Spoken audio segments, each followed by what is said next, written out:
Hello and welcome to Covid Chronicles. Lockdown day 5, it's Friday, and today is the first day I've actually left the house since all this began, really, since last Monday I think when the lockdown came into place. And so I wanted to find out for myself what it was like. We need to get some food shopping in, I need to get some fuel for the car. I'd heard there's loads of roadblocks and stuff around North Yorkshire at the moment. I wanted to see if I could find any. See if I get stopped and asked questions by the police. I did take the camera with me, and what follows is my journey of the day. Good afternoon. Today I'm on my way to Moulton, North Yorkshire, to get some emergency food shopping in and some chicken food as well. So I've got no idea what to expect when we get there. I've heard that it's been quite busy and there's been queues at the supermarkets to try and get into it. And I've heard that York's been terrible this morning with police on the door and all sorts. So I've got no idea what to expect when we get there. And there's already police on the road here now. There's police just ahead of me on the road, which is pretty weird. I wouldn't have expected to have police down here already. But they have predicted police roadblocks. So I'm just going to leave this recording and just see if they pull me over or not. So we live on a back road in the middle of nowhere. It's quite surprising to see police down here, to be honest. But it's just turned off in the opposite direction and not stopped me, so that is a good start. I know, but that just shows really the weird times we're living in. You know, we've just our lane is literally in the middle of nowhere. I know there's no reason for a police car to be down there, or a police van in this case to be down there normally, and it was stopped and it was turning round. I don't know what he was doing, whether he was asking people where they're going or what. I know, but I know the situation, in my opinion, is doing nothing to increase people's trust or faith in the authorities. Well, for this part, I decided to put the camera on the front of the car and just follow my journey through Moulton. I was actually quite surprised about how many people were about. There weren't many shops open, as you'd obviously expect under the circumstances, but there seemed to be quite a few people milling around, mostly observing the social distancing rules, all going to and from or doing exercises.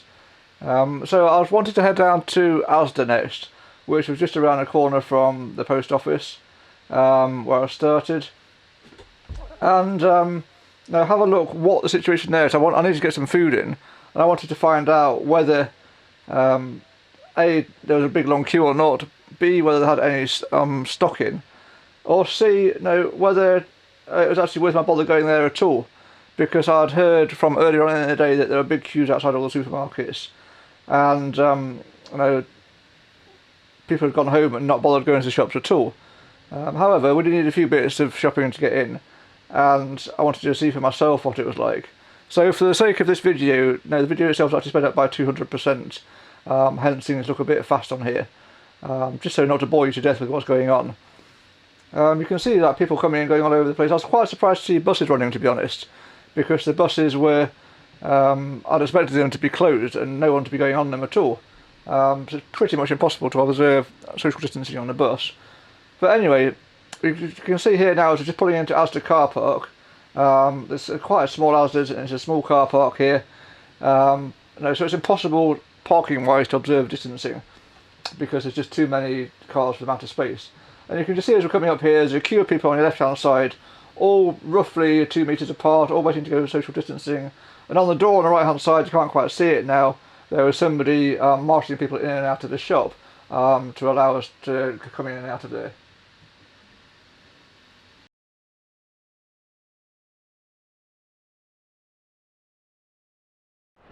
Just a quick video down at Asda at the moment. We're limiting the number of people coming into the store.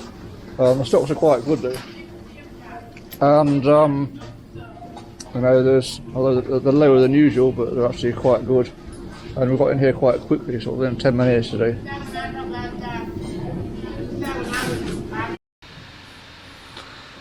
Well, the reason I say I was quite impressed with the stock levels at Asda was because 10 or 11 days ago I was at Tesco's with my other half in York, and the shelves were stripped bare. That was before the lockdown had begun, as all the fever and fury was just blowing up. And so in some ways I was quite relieved and heartened to say today to see some food on the shelves in Asda's. Now I know for a fact that was also stripped bare a week or so ago, so things are starting to shift back to a normal. The clip that follows is from Tesco's last week. These were taken on the 17th of March and show the desolation of the supermarkets up and down the country. You couldn't even get basic essential ingredients at the time. All we saw was empty shelves, empty lines, empty fridges, empty everything. It was quite frightening at the time. Okay, so I went on from Asda's. I had to pick up a few more bits and decided I'll pop into Morrison's instead. Morrison's turned out to be even worse, and had a queue going right back to the street, as you'll see in the clip coming up. This is a scene that's replicated up and down the country at the moment. Queues of people outside the shops. The strict one in, one out policy is enacted, and supermarkets have a maximum capacity they'll have to take at one time, with all the customers being socially distanced by at least 2 metres. You can see here queuing all the way up to the street on the main road and around the corner. Well, I couldn't get everything I wanted from Moulton, so I had to make the difficult decision to go into York. And it's difficult because North Yorkshire Police have been very open about the fact that they're going to set up mandatory roadblocks all over the county and not going to tell people where they are. So obviously, as I was driving into York and getting closer to the city centre, I was getting more and more nervous about actually being stopped by the police, even though I had legitimate reason to be there. And I don't like the feeling of that you might get sprung by the police for travelling in our own country. It's very uncomfortable indeed. Right, continuing my journey around York today. Been to the shop to get some petrol in a minute. Been to the tyre garage and off home. Alright. Hey, well, I'm out and about in York today. As you can see, we're next to John Lewis department stores, which are all closed down at the moment, and Marks and Spencer's, which is open for food. Obviously there's considerably less people here than usual. It's kind of a bit of a surreal world, like everything's just slowed down a bit, everyone's taking a chill, and it's just a strange time. I've just been to Halfords to pick up some puncture repair kits, and to Quick Fit to book in some replacement tyres for the car. It's just odd, there's hardly anybody around, everyone's kind of observing social distancing. And I was asked earlier on in Moulton, and there was a small queue outside. It was very orderly, peaceful inside. There was stock on the shelves, although albeit minimal compared to usual. It's just slightly surreal what's happening at the moment. That half the world's closed down and bits and pieces are open. Just by sitting at home and watching the news, you would think that nothing's happening and no one's anywhere, and everyone's getting arrested to go outside. And my journey to York and back is roughly a 40-mile round trip, and it's a bit more than that. I've gone to Moulton first as well. So as you'll have seen from some of these other bits of video footage I've got, there are people out and about, there are things happening still. Everyone's doing their essential journeys. I've seen lots of people exercising, walking a dog, being a bit more leisurely than usual, and I think that's probably something that is been long overdue, is that we need a bit more leisurely time. So in some kind of weird way, this is really giving people that extra space and extra time, and no, I think as long as we're exercising social distancing at the moment, and just going out for our stuff that we need to go out for, I think we'll be okay. I know it just feels really, really strange. So again, you'll notice here as a pull up to Asda in York that there's a huge queue of people out here, all distanced with a trolley and a couple of meters, all snaking around to the door. There must be 30, 40 people in that queue, if not more. Really, really long queues there. It's really difficult to get into the shop. Again, it's a huge store, but limited on the number of people that can go in or out of it. And so, no, it's taking a long time to process people to get in and out of the shops. As you've seen possibly from earlier in the video, that Sainsbury's had no queue at all. People coming in and out of that straight away.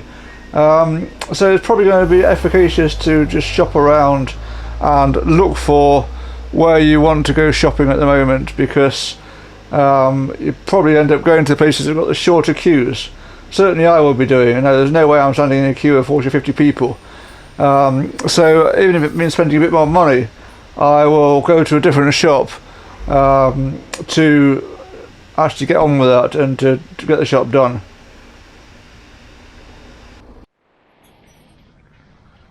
Again, I'm at Asda now, and swim around Sainsbury's car park. Sainsbury's you could get into straight away. There were no queues there whatsoever. I don't know if you can see in the distance over there, but there's a queue of about 30 people waiting to get in there, I think, maybe a bit more than that. So I don't know how long it's going to take to get through. But so there's limited numbers of people allowed in the supermarkets at one time. No, it's obviously much quieter than usual, which is no bad thing.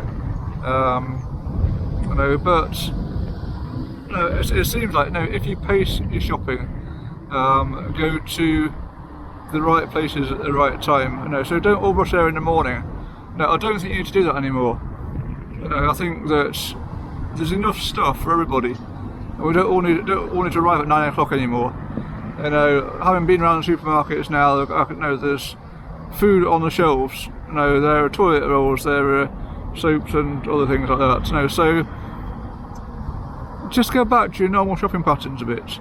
You don't need to all be there at the crack of dawn. There will be stuff for you. The stocks are getting sorted out much better than they were last week or the week before. So I'm slightly reassured to see things are calming down a bit. It's all a bit strange, obviously no one's being near each other, but that's how it is at the moment. Up again. I'm just putting the video on for this last part of my journey through the countryside here. It's a beautiful afternoon, and it's really been an interesting experience going out in these times. I'm off to get some chicken food in a minute and then head home.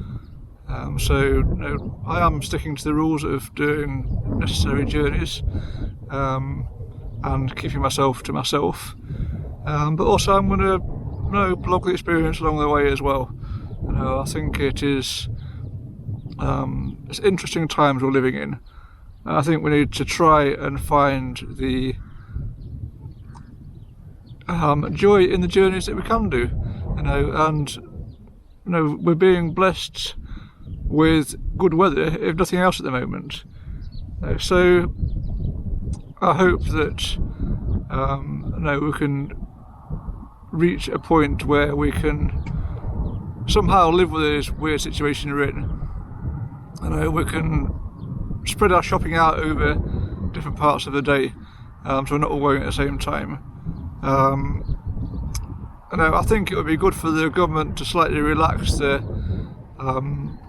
travelling bit, so that people can actually go into fresh air in the countryside. Not all at the same places at the same time, obviously, but just so that the concentration of people in the city are less crowded as well.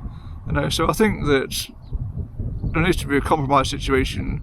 I'm not happy about the roadblocks. I'm not happy about the police asking people where they're going or what they're doing. I don't really think that's okay. I know that we have all got to get through this, but I don't think that using bully boy tactics and fines and other such things is the way to go about it. I know, but it also does require people out there to use common sense, stay away from people as much as possible, and just work together to get through the other side of this.